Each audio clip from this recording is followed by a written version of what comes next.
A few moments. Alam mo, iba talaga kapag nanay ang nasasaktan para sa anak niya. Kahit gaano kalakas ang anak, may isang taong mas tahimik pero mas matapang, ang ina.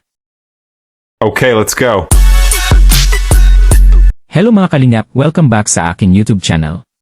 Ronil Mix Vlog, isang mapagpalang araw po sa ating lahat. Kung bago ka pa lang dito sa aking channel, please don't forget to like, share, comments, subscribe and please hit the notification bell para updated po tayo palagi tuwing may bago tayong video upload. At wag po nating kalimutang suportahan palagi ang ama ng Kalingap, Kuya Val Santos Matubang, Ate Edna Vlogs, at Kalingap Rab, Kalingap Reactors, Kalingap Partners, K-Boys at suportahan din po natin ang lahat ng mga charity vloggers sa buong Pilipinas na walang sawang tumutulong sa mga kababayan nating mahihirap at nangangailangan ng tulong. Maraming salamat po.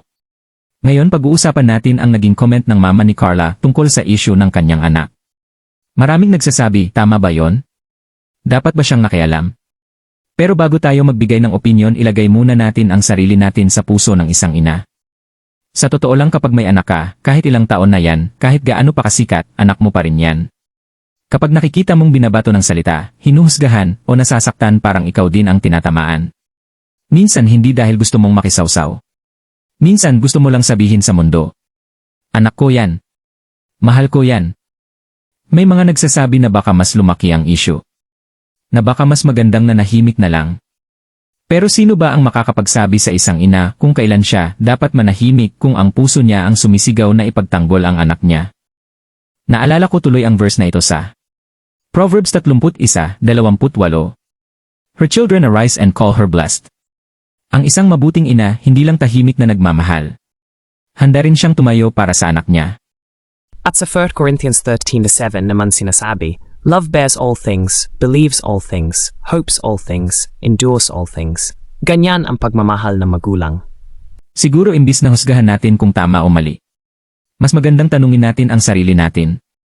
Kung tayo ang nasa posisyon niya, kakayanin ba nating manahimik? Minsan ang issue lilipas. Pero ang sugat ng isang magulang kapag nasasaktan ang anak niya hindi agad nawawala. At sa dulo, pamilya pa rin ang unang sasalo sa atin kapag wala na ang ingay ng mundo. Kayo mga kalingap, kung kayo ang nanay, magsasalita ba kayo? O mananatiling tahimik para hindi na lumaki ang issue? Comment down below, pero paalala, respeto at good vibes lang tayo dito.